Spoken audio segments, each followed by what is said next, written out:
यहाँ पर मैं लेके आया हूँ आपके लिए गेस्ट पेपर। जी हाँ, गेस्ट पेपर मतलब कि आपके बोर्ड परीक्षा में आने वाला पेपर है, देख सकते हैं। और मैं ढेर सारे आपको गेस्ट पेपर लेके आऊँगा। और यही नहीं यार, मैं physics, chemistry, biology, Hindi, English सभी का गेस्ट पेपर, साथ ही साथ PYQ पेपर सेट आपको मिलेगा।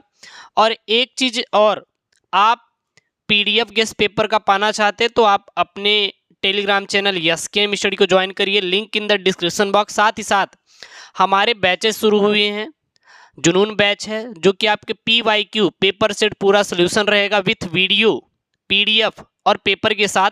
लास्ट 4 साल का अगर आप खरीदने भी जाएंगे देन आपको अच्छा खासा पैसा देना पड़ेगा, अनसॉल्व का 70 रुपये, लेकिन आपको केवल 199 रुपये में यार वीडियो सहित आपको मैं दे रहा हूँ। तो देन जाओ, link in the description box, check out करिए, वहाँ पे लिंक दिया गया है नीचे डिस्क्रिप्शन बॉक्स के अंदर। आप बाई करिए डायरेक्ट गूगल प्ले स्टोर से एप्लीकेशन को डाउनलोड करके, नहीं तो हमारी वेबसाइट है skmiss.in, जाके वहाँ से बाई कर सकते हो। और कोई दिक्कत होती है तो हमारा नंबर दिया गया है 9569085427 पर व्हाट्सएप कर लेना, ठीक है ना। वहाँ से आपको मिल जाएगा पूरी जानकारी डिटेल में। लेकिन आप लोग उसको ज्वाइन कर लीजिए, वहाँ पे आपको लास्ट 4 साल का पेपर सोल्यूशन मिल जाएगा, link in the description box. ये देखिए, ये आपका गेस्ट पेपर है क्लास 12th फिजिक्स का, जो कि 2024 बोर्ड परीक्षा के लिए आपका सेम टू सेम पेपर आने वाला है। दिन मैंने सोचा कि आपको ये गेस्ट पेपर प्रोवाइड ही कर दूं। अगर आप इसके तैयार कर लेते हैं तो समझ लीजिए कि आपका काम हो जाएगा। साथ ही साथ आपको फुल पेपर सोल्यूशन भी चाहिए तो देन यार SKM स्टडी को ज्वाइन करना है, आपको चैनल को सब्सक्राइब करना है और वीडियो को क्या कर देना है, लाइक कर देना है। 3 घंटे 15 मिनट का आपको टाइम दिया जाएगा। 70 नंबर का क्या रहने वाला है आपके फिजिक्स में, तो पूर्णांक रहेगा 70 नंबर। और 70 में से केवल अगर 23 नंबर पा गए, केवल आप अगर 23 नंबर पा गए तो क्लास 12 फिजिक्स में आप पास हो जाओगे। उसकी चिंता मत करिएगा, आप क्या हो जाएंगे, पास हो जाएंगे। प्रारंभ के 15 मिनट परीक्षार्थियों को प्रश्न पत्र पढ़ने के लिए क्या है, निर्धारित है। यहाँ पे जो 15 मिनट रहेंगे प्रारंभ के, वो आपको प्रश्न पत्र पढ़ने के लिए टाइम दिया जाएगा। कुछ निर्देश हैं, सभी प्रश्न करना अनिवार्य है। इस प्रश्न पत्र में 5 खंड है, खंड अ, खंड ब, खंड स, खंड द, खंड य। खंड अ बहुविकल्पी है जो कि 1 नंबर का है। खंड ब अति लघुत्तरी है जो कि 1 नंबर का है। खंड स आपका लघुत्तरी टाइप 1 प्रकार का है जो कि 2 नंबर का है। खंड द आपका लघुत्तरी टाइप 2 है जो कि 3 नंबर का है। और खंड यह जो है यह विस्तृत उत्तरी प्रश्न है जो कि आपका 5 नंबर का रहेगा। कितने नंबर का रहेगा, 5 नंबर का। तो सबसे पहले बात करेंगे खंड अ की। तो हर एक क्वेश्चन आप सॉल्व कर लीजिएगा, नहीं आ रहा है तो यार कमेंट कर दो, कमेंट कर दो, ठीक है ना, कि आप को सोल्यूशन चाहिए। तो देन मैं इस गेस्ट पेपर का सोल्यूशन मैं प्रोवाइड कर दूंगा। विद्युतशीलता का मात्रक होता है कूलाम स्क्वायर प्रति न्यूटन इंटू मीटर स्क्वायर। और मैं देखना चाहता हूं कि आपको 95 लाने का जुनून है कि नहीं आपके अंदर। आपको कमेंट करना है इसका आंसर, न्यूटन मीटर स्क्वायर प्रति कूलाम स्क्वायर, न्यूटन प्रति कूलाम, न्यूटन इंटू वोल्ट प्रति मीटर स्क्वायर। उसके बाद देखिए आपके सभी बहुविकल्पी यहाँ पे हैं, जितने भी यहाँ आपके पेपर बनते हैं सारे मैं लेके आया हूँ। क है, एक वैद्युत चुंबकीय तरंग में वैद्युत क्षेत्र का आयाम 6 वोल्ट मीटर इनवर्स है। चुंबकीय क्षेत्र का आयाम है, तो चुंबकीय क्षेत्र का आयाम क्या होगा, 6 टेस्ला। 2 इंटू 10⁻⁸ टेस्ला यानी कि 8 टेस्ला। 2 इंटू 10⁻10 टेस्ला या 3 इंटू 10⁻8 टेस्ला। तो एक चुंबकीय क्षेत्र में वैद्युत क्षेत्र का आयाम 6 वोल्ट मीटर इनवर्स है, तो चुंबकीय क्षेत्र का आयाम कितना होगा। स्वप्रेरकत्व के मात्रक हेनरी के समतुल्य क्या होगा, वोल्ट एम्पियर प्रति सेकंड, वोल्ट सेकंड प्रति एम्पियर, एम्पियर सेकंड प्रति वोल्ट या वोल्ट एम्पियर इंटू सेकंड। उसके बाद घ वाला यहाँ पे, एक रेडियोएक्टिव पदार्थ की प्रारंभिक सक्रियता 40 दिनों में घटकर 1/16 रह जाती है, तो रेडियोएक्टिव पदार्थ 1/16 की अर्ध आयु है 20 दिन, 10 दिन, 5 दिन या फिर 2.5 दिन। उसके बाद यहाँ पे द्रव्य तरंग की तरंगदैर्घ्य निर्भर नहीं करती है द्रव्यमान पर, वेग पर, संवेग पर या आवेग पर। उसके बाद है, एक आदमी केवल 3 मीटर तक देख सकता है, उसके लिए 12 मीटर तक स्पष्ट देखने के लिए निर्धारित लेंस की फोकस दूरी है -3 मीटर, +4 मीटर, -4 मीटर या +12 मीटर। उसके बाद यहाँ पे खंड ब आएगा, देख सकते हैं। ये गेस्ट पेपर आपके बोर्ड एग्जाम में आएगा यार, इसलिए आप इस गेस्ट पेपर को तैयार करके ही जाइएगा। ऐसे नहीं कि आप लोग बिना तैयार किए पहुंच जाएं, ठीक है ना, इसको भाई तैयार करके ही जाइएगा। आवेश की गतिशीलता से आप क्या समझते हैं, दो समांतर अनंत लंबाई धारावाही चालकों के प्रति एकांक लंबाई पर लगने वाले बल का व्यंजक लिखिए।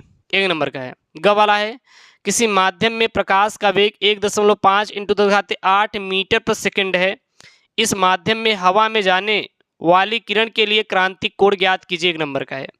फिर घ यहाँ पे फोटो डायोड क्या है आपको उत्तर देना है। 1 नंबर का है 10 pf का एक संधारित्र 50 वोल्ट बैटरी से जुड़ा है। संधारित्र में कितनी स्थिर विद्युत ऊर्जा संचित होगी। कितने नंबर का है। 1 नंबर का है। फिर च वाला यहाँ पे 12 वोल्ट विद्युत वाहक बल तथा 3 ओम आंतरिक प्रतिरोध की बैटरी को किसी प्रतिरोधक से संयोजित किया गया है। यदि परपथ में धारा 0.5 एम्पियर है तो जुड़े प्रतिरोध का मान ज्ञात कीजिए। 1 नंबर का। तो ये सब आपके 1-1 नंबर वाले हैं। वैसे मैंने इस गेस पेपर का जो सोल्यूशन है ना मैंने करवा भी दिया है। अब कहें गुरुजी कहाँ पे मिलेगा, link in the description box. यार जाओ चेकआउट करो, ठीक है ना। फिर खंड स है यहाँ पे। खंड स का तीसरा है नॉर गेट का प्रतीक एवं सातत्यता समीकरण दिखाइए। 2 नंबर का है। यहाँ पे एक स्थान पर पृथ्वी के चुंबक की क्षेत्र का ऊर्ध्वाधर घटक 0.3 गॉस तथा नति कोण 45 अंश है। पृथ्वी के चुंबकीय क्षेत्र की संपूर्ण तीव्रता तथा 36 घटक की गणना कीजिए। फिर ये भी 2 नंबर का है। और यहाँ पे एक दिया हुआ प्रतिरोध है निम्न संयोजन में बिंदु ए और बी के बीच तुल्य प्रतिरोध ज्ञात कीजिए। किसके बीच, ए और बी के बीच तुल्य प्रतिरोध। जैसे यहाँ पे 3 ओम दिया है, यहाँ पर 3 ओम दिया है, यहाँ पर 8 ओम दिया है, यहाँ पर 6 ओम दिया है और यहाँ पर कितना है 6 ओम दिया है। और इन दोनों के बीच क्या निकालना है, तुल्य प्रतिरोध की वैल्यू आपको ज्ञात करनी है। उसके बाद देखिए यहाँ पे अगला इन्होंने क्वेश्चन क्या बोला है कि किसी सूक्ष्मदर्शी की विभेदन क्षमता का सूत्र लिखिए। सूक्ष्मदर्शी की विभेदन क्षमता को कैसे बढ़ाएंगे। परावर्तनीय दूरदर्शी का किरण आरेख भी खींचिए। कितने नंबर का है, 2 नंबर का। फिर खंड द है यहाँ पे। खंड द का चौथा क है विद्युत चुम्बकीय तरंगों के किन्हीं 2 गुण बताइए। एक समतल वैद्युत चुम्बकीय तरंग में वैद्युत क्षेत्र 20 वोल्ट मीटर इनवर्स आयाम से दोलन करता है तो वैद्युत क्षेत्र का ऊर्जा घनत्व ज्ञात कीजिए। कितना नंबर का है, 3 नंबर का। ख वाला है एक समान आवेशित अनंत विस्तार की समतल चादर के समीप उत्पन्न वैद्युत क्षेत्र की तीव्रता गॉस नियम के प्रयोग से ज्ञात कीजिए। 3 नंबर का है। ग यहाँ पे एक लंबे सीधे तार में 20 एम्पियर तथा वैद्युत धारा उत्तर से दक्षिण दिशा में बह रही है। एक इलेक्ट्रॉन दक्षिण से उत्तर दिशा में 2 मीटर पर सेकंड के वेग से तार से 10 सेंटीमीटर की दूरी पर प्रक्षेपित किया जाता है। इलेक्ट्रॉन पर क्रियारत चुंबकीय बल का परिमाण और दिशा ज्ञात कीजिए। कितने नंबर का, 3 नंबर का। उसके बाद यहाँ पे एक समस्थानिक एवं संभारिक का अर्थ बताइए और निम्न नाभिकों में समस्थानिक एवं संभारिकों को वर्गीकृत कीजिए। कितने नंबर का, 3 नंबर का।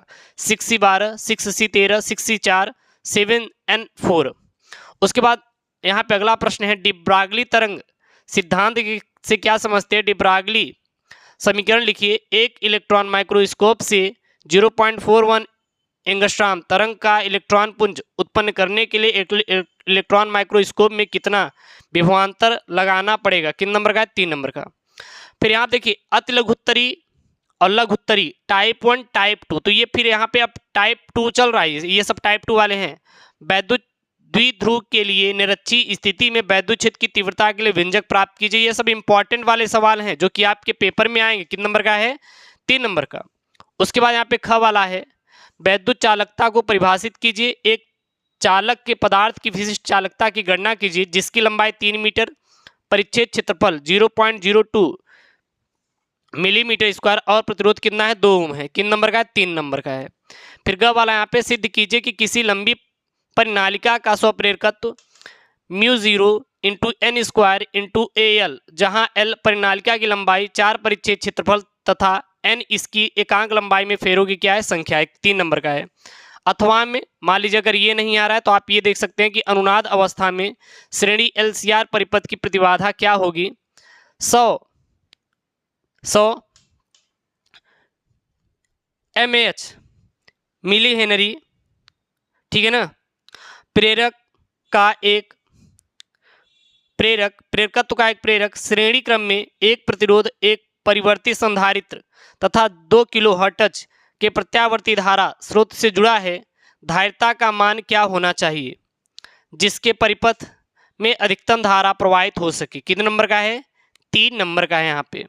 फिर घ वाला है यहाँ पे, हाइगेंस के द्वितीयक तनिकाओं के सिद्धांत के आधार पर प्रकाश तरंगों के परावर्तन की क्या कीजिए? व्याख्या कीजिए। कितने नंबर का है? 3 नंबर का है।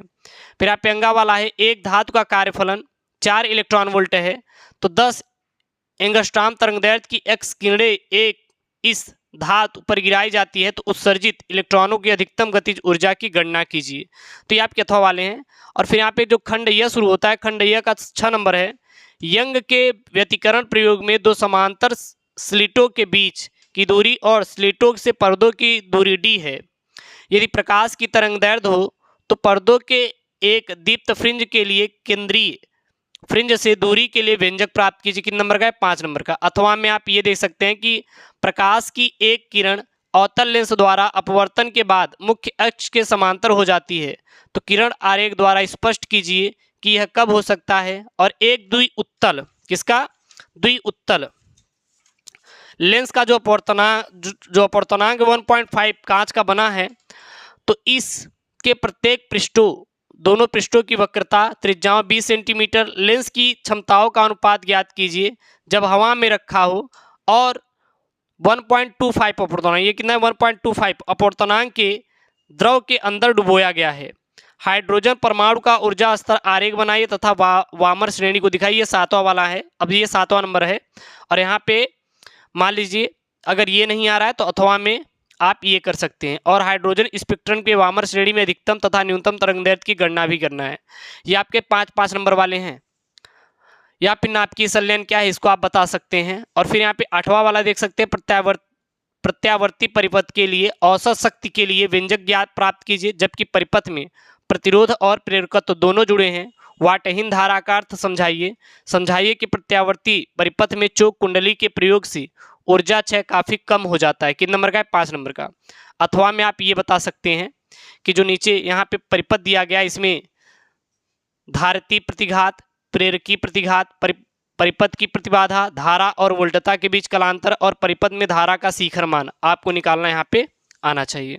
और फिर यहाँ पे 9वां वाला है, पीएन संधि डायोड के लिए हाउसी अस्तर तथा रोधिका विभव की व्याख्या कीजिए। पीएन संधि डायोड अर्ध तरंग दृष्टिकारी के रूप में कैसे प्रयुक्त होता है? 5 नंबर का। अथवा में आप ये वाला कर सकते हैं। और यहाँ पे कुछ भौतिक नियतांक दिए गए हैं जो कि मैं आपको गेस्ट पेपर दिया हूँ, ये आपको याद नहीं करना है पेपर के, जैसे इलेक्ट्रॉन का आवेश नहीं याद करना है, प्रकाश की चाल नहीं याद करनी है, तो ये सब आपको याद नहीं करना है, ये आपके पेपर में दिया रहेगा, तो इसको आप टेंशन मत लीजिएगा, ठीक है ना। ये गेस्ट पेपर आप लोग तैयार कर लीजिएगा। और जो हमारा जुनून बैच शुरू हुआ है 199 रुपये में मात्र, पूरा 5 ईयर पेपर सेट सोल्यूशन है। 1 नवंबर से उसकी लॉन्चिंग डेट है, मतलब कि वो शुरू हो जाएगा कोर्स। तो link in the description box, जाओ यार कोर्स को ज्वाइन करिए। इससे बेस्ट सुनहरा मौका आपको नहीं मिलने वाला है। और साथ ही साथ आप इसका PDF टेलीग्राम से जाके डाउनलोड कर सकते हैं, link in the description box. तो मिलते हैं नेक्स्ट वीडियो में। ऐसी वीडियोस के लिए यार चैनल को सब्सक्राइब करिए और वीडियो को लाइक करिए। मिलते हैं नेक्स्ट वीडियो में दोस्तों। थैंक यू, जय हिंद।